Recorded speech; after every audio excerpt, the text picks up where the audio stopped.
One of the things was that I didn't like to go in and practice much.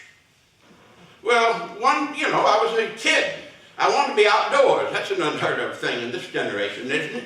I wanted to be playing out in the woods with my brother. We had all kinds of paths and woods and trails behind where we lived, and it was wonderful.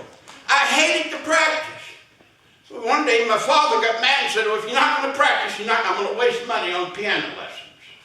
Well, that's why I'm not playing the piano, I'm preaching.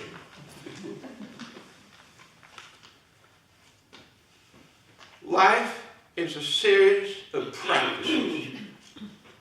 Each day when we get up, we try a little harder to be intentional, to be thoughtful, to be grateful. It's easy to look at everything that goes wrong in the world and in life. But it is love that ultimately drives and motivates and heals us and allows us to get up again. There's a great line in Proverbs, the 26th chapter, that a good person falls down 7 times and still gets up. And so when we make mistakes in life, the hope and the understanding of living life as an art form is that it takes practice and practice and practice. Had I stayed with piano all these years, I probably would be able to do something with it. But I stopped practicing.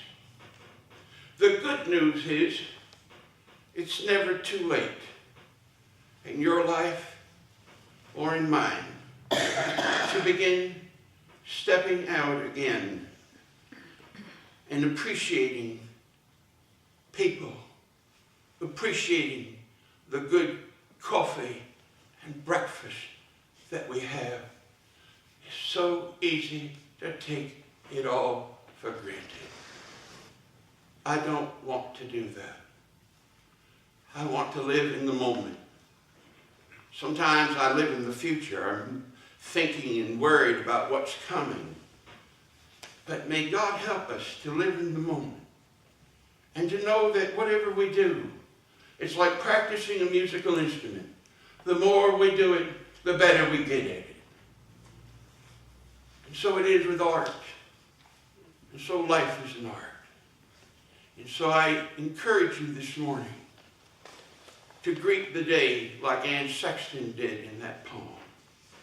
With gratitude, living in the moment, and the trust that if you make mistakes, or you want to do better, or if you want to try something that you've given up on, it's never too late to do it.